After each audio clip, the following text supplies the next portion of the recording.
السلام علیکم ورحمۃ اللہ وبرکاتہ۔ الحمدللہ کفا وسلام علی عبادہ الذین اصطفیٰ، اما بعد۔ محترم ناظرین کرام، آج کی تراویح میں یہ دوسری نشست ہے۔ دوسرے پارے کا خلاصہ آپ لوگوں کے سامنے ہے۔ دوسرے پارے کے اندر ٹوٹل 16 رکوع ہیں۔ سورہ بقرہ سورہ نمبر 2 کی 111 آیتیں ہیں، 142 سے 252 تک۔ اب آئیے ذرا غور کرتے ہوئے چلیں۔ اعوذ باللہ من الشیطان الرجیم، بسم اللہ الرحمن الرحیم۔ سیقول السفہاء من الناس ما واللہ من قبلتہم التی کانوا علیہا قل اللہ المشرق والمغرب یہدی من یشاء الی صراط مستقیم۔ ناظرین کرام، دوسرے پارے کے شروع میں تحویل قبلہ کا واقعہ ہے۔ 16-17 مہینے تک نبی صلی اللہ علیہ وسلم بیت المقدس کی طرف رخ کر کے نماز پڑھتے تھے، لیکن آپ کا دل تھا خانہ کعبہ کی طرف رخ کر کے نماز پڑھیں، تو اللہ تعالیٰ نے آپ کی مراد پوری کر دی۔ آیت نمبر 143 پر غور کیجیے، وَكَذَلِكَ جَعَلْنَاكُمْ أُمَّةً وَسَطًا لِتَكُونُوا شُهَدَاءَ عَلَى النَّاسِ وَيَكُونَ الرَّسُولُ عَلَيْكُمْ شَهِيدًا۔ آیت نمبر 143 ہے۔ اس کا معنی یہ کہ ہم نے تم لوگوں کو بیچ والی امت بنایا ہے۔ ایک نقطے کی بات بتانا چاہتا ہوں، حساب کے اعتبار سے بھی کیلکولیشن کیجئے۔ سورہ بقرہ کے اندر ٹوٹل 286 آیتیں، 286، تو اللہ تعالیٰ نے بیچ والی امت کے لیے اس آیت کو بیچ ہی میں رکھا ہے 143 میں، اس لیے ہر کام ذرا بیچ والا ہونا چاہیے، اچھے طریقے سے ہونا چاہیے، یہ مراد ہے۔ یہ امت نہ بہت زیادہ آگے بڑھے نہ بہت زیادہ پیچھے رہے، بیچ والی امت ہے، اعتدال پسند امت ہے۔ پھر آگے یہ بیان کیا جا رہا ہے کہ نبی صلی اللہ علیہ وسلم کی بعثت کا جو مقصد ہے، ہم نے بھیجا ہے لوگوں کے اندر تاکہ وہ لوگوں کو کتاب سکھائے، حکمت کی باتیں بتائے، لوگوں کا تزکیہ کرے۔ اس سے پہلے لوگ کھلی ہوئی گمراہی میں تھے۔ وَيُعَلِّمُكُم مَّا لَمْ تَكُونُوا تَعْلَمُونَ، اور تم کو وہ سکھائے جو تم لوگ نہیں جانتے ہو۔ تو نبی صلی اللہ علیہ وسلم صرف پہنچانے والے نہیں ہیں بلکہ سکھانے والے بھی ہیں۔ آگے شکر اور ذکر کی فضیلت، فاذکرونی اذکرکم واشکروا لی ولا تکفرون، تم لوگ مجھے یاد کرو میں تمہیں یاد رکھوں گا، میرا شکریہ ادا کرو، ناشکری مت کرو۔ آگے بیان کیا جا رہا ہے صبر کے بارے میں۔ صبر کرنا، حرام گناہ سے بچنا، یہ بھی صبر ہے۔ اللہ کی اطاعت کرنا صبر ہے، مصیبتوں پر صبر ہے، اور اللہ تعالیٰ صبر کرنے والوں کے ساتھ ہے، ان اللہ مع الصابرین۔ پھر آگے بیان کیا جا رہا ہے جو لوگ اللہ کے راستے میں شہید ہیں تم ان کو مردہ مت کہو، بلکہ کیا، بل احیاء ولکن لا تشعرون، وہ زندہ ہیں لیکن تمہیں اس کا شعور نہیں۔ اس سے یہ پتہ چلا ہمیں پتہ ہی نہیں وہ کیسے زندہ ہیں، تو ہم دنیا کی طرح نہیں بتا سکتے کہ یہ لوگ دنیا کی طرح زندہ ہیں۔ پھر آگے آزمائش کے بارے میں ذکر ہے، آیت نمبر 155 سے 157 تک سورہ بقرہ کے اندر۔ وَلَنَبْلُوَنَّكُمْ بِشَيْءٍ مِّنَ الْخَوْفِ وَالْجُوعِ وَنَقْصٍ مِّنَ الْأَمْوَالِ وَالْأَنفُسِ وَالثَّمَرَاتِ وَبَشِّرِ الصَّابِرِينَ الَّذِينَ إِذَا أَصَابَتْهُم مُّصِيبَةٌ قَالُوا إِنَّا لِلَّهِ وَإِنَّا إِلَيْهِ رَاجِعُونَ أُولَٰئِكَ عَلَيْهِمْ صَلَوَاتٌ مِّن رَّبِّهِمْ وَرَحْمَةٌ وَأُولَٰئِكَ هُمُ الْمُهْتَدُونَ۔ اللہ تعالیٰ نے یہ کہا کہ ہم ڈر کے ذریعے، بھوک کے ذریعے، مالوں میں کمی کر کے، جانوں میں کمی کر کے، پھلوں میں کمی کر کے آزمائیں گے۔ آپ خوشخبری سنا دیجئے ان لوگوں کو جو صبر کرتے ہیں۔ صبر کرنے والے پر مصیبت جب بھی آتی ہے تو کیا کہتے ہیں، انا للہ و انا الیہ راجعون۔ تو اللہ تعالیٰ کی طرف سے رحمتیں ہیں، نوازشیں ہیں۔ اس کے بعد یہ بیان ہو رہا ہے کہ کسی کے پاس علم ہو اگر وہ چھپائے تو اللہ کی لعنت ہے، لعنت کرنے والوں کی لعنت ہے۔ اگر وہ لوگ توحید پر نہیں مرے تو سب لوگوں کی لعنت ہے ان کے لیے۔ پھر اس کے بعد آیت نمبر 164 میں توحید کے دلائل کا ذکر ہے۔ آیت نمبر 164 میں توحید کے دلائل ہے۔ آسمان و زمین کی پیدائش ہے، دن رات کا آنا جانا ہے، بارش کا نازل ہونا ہے، کشتیوں کا چلنا ہے، پھر زمین کے اندر کس طریقے سے جانوروں کا چلنا ہے، ہواؤں کا چلنا ہے، بدلیوں کا چلنا ہے آسمان میں، یہ سب چیزیں نشانیاں ہیں۔ اس کے بعد لوگوں سے یہ کہا جا رہا ہے، آیت نمبر 168 سے 172 کے درمیان دیکھیے، حلال کماؤ، حلال کھاؤ، یا ایھا الناس کلوا مما فی الارض حلالا طیبا ولا تتبعوا خطوات الشیطان انہ لکم عدو مبین۔ اس کے بعد ایمان والوں سے بھی کہا جاتا ہے، یا ایھا الذین آمنوا کلوا من طیبات ما رزقناکم، ایمان والو جو ہم نے حلال دیا اس کو کھاؤ۔ اس کے بعد آیت نمبر 177 ہے، اس کو آیت البر بھی کہتے ہیں، نیکی والی آیت۔ آپ اس کے اندر غور کرتے ہوئے چلیں، اللہ پر ایمان، آخرت پر ایمان، فرشتوں پر ایمان، کتابوں پر ایمان، نبیوں پر ایمان، مال کی محبت کے باوجود بھی اللہ کے راستے میں مال خرچ کرنا، رشتہ داروں، یتیموں، غریبوں، مسکینوں کو دینا، قیدی چھڑانا، جو قید کے اندر ہے ان کو چھڑانا، پھر اسی طریقے سے نماز قائم کرنا، زکوٰۃ ادا کرنا، اور رب سے جو وعدہ کیا اس کو پورا کرنا، اور بیماری اور تنگی اور مصیبت کے وقت اور جنگ کی حالت میں صبر کرنا، یہی سچے لوگ ہیں، یہی متقی پرہیزگار ہیں۔ تو یہ آیت البر ہے، نیکی والی آیت ہے۔ اس کے بعد قصاص کا ذکر ہے 179 میں، وَلَكُمْ فِي الْقِصَاصِ حَيَاةٌ يَا أُولِي الْأَلْبَابِ لَعَلَّكُمْ تَتَّقُونَ، تمہارے لیے زندگی ہے بدلہ لینے میں اے عقل مندو۔ آج دیکھ لیجیے دنیا میں قتل و غارت گری عام ہے، اگر قتل کے بدلے قتل کا قانون پوری دنیا میں آ جائے تو امن و شانتی آ جائے گی۔ اس کے بعد آیت نمبر 183 سے 187 کے درمیان 5 آیتوں میں روزے کے مسائل بیان کیے گئے۔ یا ایھا الذین آمنوا کتب علیکم الصیام کما کتب علی الذین من قبلکم لعلکم تتقون، اے ایمان والو تم پر روزے فرض کیے گئے، اس سے پہلے والے لوگوں پر روزے فرض تھے شاید کہ تم متقی پرہیزگار بن جاؤ۔ پھر اسی طرح یہ بیان کیا گیا کہ جو لوگ تکلیف میں ہیں، وعلی الذین یطیقون فدیۃ طعام مسکین، انتہائی بوڑھے ہو گئے، طاقت نہیں رکھتے تو مسکین کو فدیہ دے دے، یعنی کھلا دے اور وہ روزہ نہ رکھے تو یہ پریشانی والی لوگوں کے لیے ہے۔ لیکن اس سے ایک مسئلہ یہ بھی نکال سکتے ہیں، جیسا حدیث سے آیا کہ حاملہ عورت ہے، پیٹ میں بچہ یا دودھ پلا رہی ہے، تو ان کو بھی آسانی اس طریقے سے ملی ہے رمضان کے مہینے میں کہ وہ بعد میں روزہ رکھ لے۔ سنن نسائی کتاب الصیام حدیث نمبر 2274، ان اللہ عز وجل عن المسافر نصف الصلاۃ والصوم وعن الحبلى والمرضع، کہ اللہ تعالیٰ نے مسافر سے نماز کو آدھا کر دیا ہے اور روزے کی بھی رخصت دی ہے، اور پیٹ میں بچہ ہے اور دودھ پلانے والی عورت ہے اس کو بھی رخصت دی گئی ہے۔ پھر اس کے بعد آپ غور کیجئے آیت نمبر 186 بیچ میں ہے دعا کے بارے میں، وَإِذَا سَأَلَكَ عِبَادِي عَنِّي فَإِنِّي قَرِيبٌ، کہ جب بندہ میرے بارے میں پوچھے آپ سے تو آپ کہہ دیجئے میں بالکل قریب ہوں۔ اس کے بعد آیت نمبر 187 پر غور کیجئے کہ رات میں سحری کھانے کا ذکر ہے، افطاری کا ذکر ہے، اعتکاف کا ذکر ہے، رات میں بیوی سے مل سکتے ہیں، ہن لباس لکم وانتم لباس لہن۔ پھر آگے بیان کیا جا رہا ہے آیت نمبر 88 میں رشوت کھانا منع ہے، ولا تاکلوا اموالکم بینکم بالباطل۔ پھر اس کے بعد آگے دیکھ لیجئے لوگ آپ سے چاند کے بارے میں پوچھتے ہیں، اس کا ذکر ہے، تو چاند کے ذریعے حج کے موسم معلوم ہوتے ہیں، پھر راستے کا پتہ چلتا ہے، مہینے کا پتہ چلتا ہے، پھر اسی طریقے سے دن اور تاریخ کا پتہ چلتا ہے، اس کا ذکر ہے۔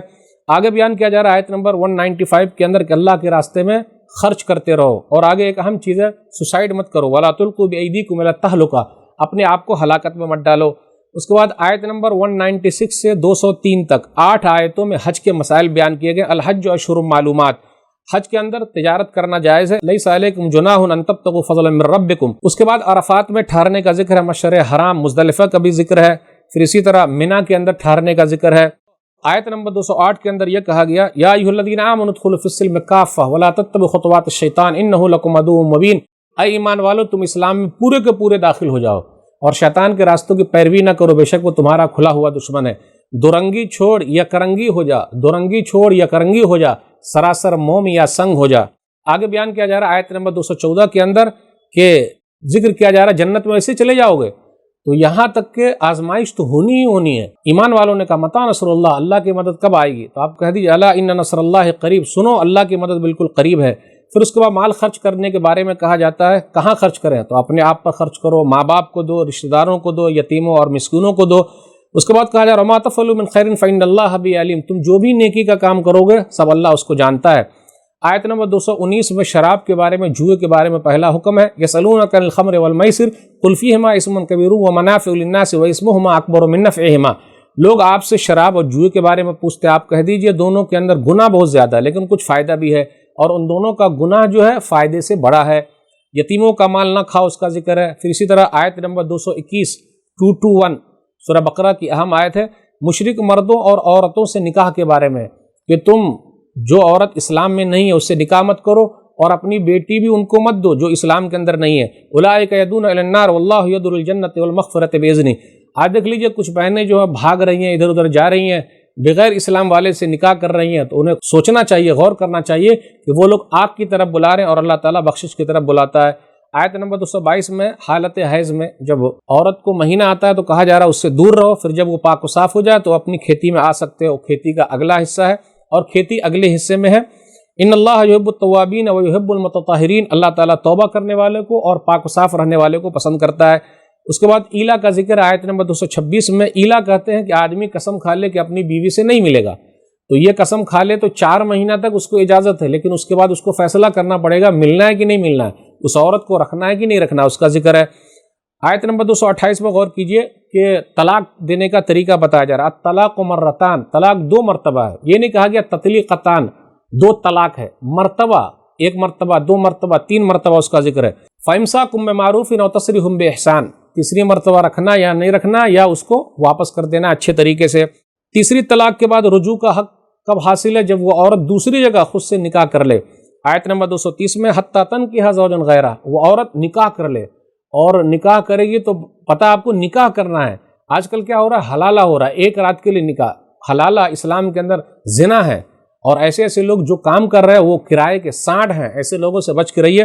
سنن ابن ماجہ کتاب النکاح حدیث نمبر 1936 الا اخبرکم بالتیس المستعار، کیا میں تم لوگوں کو کرائے کے سانڈ کے بارے میں نہ بتا دوں؟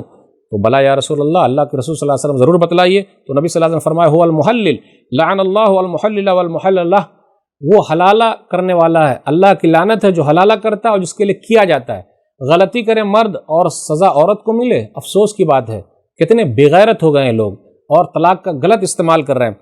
آیت نمبر 229 میں اسی میں خلا لینے کا حق، یعنی عورت کو بھی حق دیا گیا۔ جس طرح مرد بولتا ہے زیادہ کچھ کیا تھا نا طلاق دے دوں گا، زیادہ کچھ بولی تو طلاق دے دوں گا، تو عورت بھی کبھی کبھی ایسے آنکھ دکھا دے گی اور ہاتھ بھی دکھا دے گی، اگر زیادہ کچھ آپ نے کیا نا تو خلا لے لوں گی۔ تو اللہ تعالیٰ نے مرد کو بھی حق دیا، عورت کو بھی حق دیا ہے۔ فلا جناح علیہما فیما افتدت بہ، کوئی حرج کی بات نہیں ان دونوں پر جب وہ خلا لے لے، اور عورت کیا کرے گی، خلا میں جو مہر دیا اس کو واپس کر دے اور وہ الگ ہو سکتی ہے، اور خلا میں عدت ایک ہی مہینہ ہے، پھر وہ جہاں چاہے شادی کر لے، اس میں کوئی حرج کی بات نہیں، کسی پر کوئی زور زبردستی نہیں ہے۔ اس کے بعد آیت نمبر 233 پر غور کیجئے، بچے کا بھی حق ہے۔ والوالدات یرضعن اولادهن حولین کاملین لمن اراد ان یتم الرضاعہ، 2 سال تک بچوں کو دودھ پلانا ہے، اس لیے کبھی ایسا نہ ہو کہ ماں کو تکلیف ہو جائے یا باپ کو تکلیف میں ڈال دیا جائے، جی نہیں، خیال رکھنا ضروری ہے۔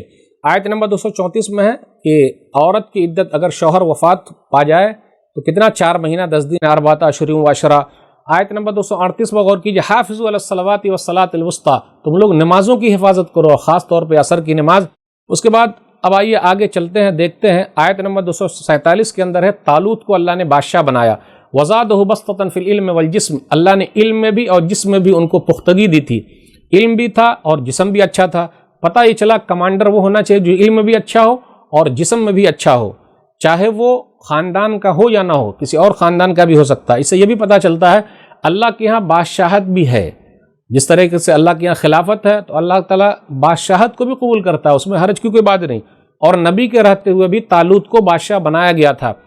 اب طالوت جو ہے وہ بنو اسرائیل کی فوج کو لے کر نکلے اور کہا راستے میں پانی مت پینا اور تھوڑا سا پی لینا، لیکن لوگ بات نہیں مانے، پیٹ بھر کے پی لیے، کیونکہ سامنے جو عمالقہ فوج کا لشکر ہے جالوت، ان سے مقابلہ کرنا ہے۔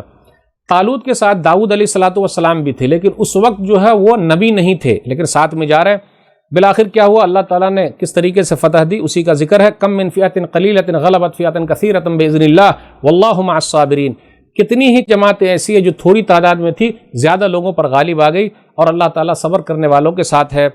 اس کے بعد آیت نمبر 250 سے 252 تک اس طریقے سے اپنا دوسرا پارہ ختم ہو گیا۔ داؤد علیہ السلام نے عمالقہ فوج کے کمانڈر جالوت کو قتل کر دیا، وقتل داؤد جالوت وآتاہ اللہ الملک والحکمت وعلمہ مما یشاء، اور اس کے بعد اللہ تعالیٰ نے ان کو ملک دیا، حکمت دی اور باتیں سکھائی، اللہ تعالیٰ نے سکھا دیا۔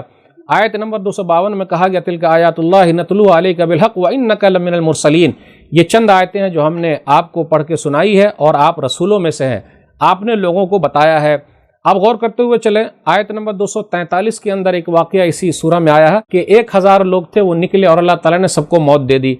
آیت نمبر 245 پر غور کیجئے، اسی سورہ کے اندر من ذا الذی یقرض اللہ قرضا حسنا فیضاعفہ لہ اضعافا کثیرہ واللہ یقبض ویبسط والیہ ترجعون، کون ہے جو اللہ تعالیٰ کو قرض حسنہ دے گا، تو اللہ تعالیٰ ان کے مال کو بڑھاتا ہے، اللہ ہی کسی کو تنگی میں ڈالتا ہے اور کسی کے لیے روزی کو کشادہ کر دیتا ہے۔ تو اس سورہ بقرہ کے اندر 5 مرتبہ آیا ہے کہ اللہ تعالیٰ نے موت دی اور زندہ کیا۔ ایک تو موسیٰ علیہ السلام کے ساتھ کوہ طور پر گئے تھے تو اللہ نے مردہ کر دیا، پھر زندہ کر دیا جو لوگ ساتھ میں تھے 70 لوگ۔ اس کے بعد دوسرا گائے والا واقعہ ہے، اس لیے آپ دیکھیے سورہ کا نام ہے سورہ بقرہ، گائے، تو الحمدللہ گائے کی بھی بڑی اہمیت ہے، اس لیے پورے قرآن مجید میں سب سے لمبی سورہ گائے کے نام کی سورہ۔ تو کیسے ہم لوگ گائے کو نہیں مانتے، لوگ سیدھے سادھے ہیں، ان کو بولتے ہیں دیکھو اللہ میاں کی گائے ہے، تو کتنا احترام کرتے ہیں، ہمارے یہاں جانوروں کا بھی احترام ہے۔ پھر اس کے بعد یہ ذکر ہو رہا کہ 1000 لوگ نکلے تو اللہ نے موت دے دی، پھر زندہ کیا، تو یہ 3 واقعے ہو گئے۔ ایک واقعہ ابھی آنے والا ہے تیسرے پارے میں عزیر علیہ السلام کا، کہ 100 سال کے لیے مردہ کر دیا اللہ نے، پھر زندہ کر دیا۔ پھر ابراہیم علیہ السلام کا واقعہ کہ پرندوں کو اللہ نے مردہ کیا پھر زندہ کیا۔ تو اس طریقے سے 5 واقعات بیان کیے گئے ہیں کہ اللہ تعالیٰ نے مردہ کر دیا، موت دے دیا، پھر اس کے بعد اللہ نے زندہ کر دیا۔ تو کل قیامت کے دن اللہ تعالیٰ سب کو آرام سے زندہ کر سکتا ہے۔ تو ناظرین کرام، دوسرے پارے کا یہ خلاصہ تھا۔ اللہ سے دعا ہے کہ اللہ تعالیٰ ہم لوگوں کو قرآن کریم کو پڑھنے، سمجھنے، عمل کرنے اور لوگوں تک پہنچانے کی توفیق دے، آمین۔ والسلام علیکم ورحمۃ اللہ وبرکاتہ۔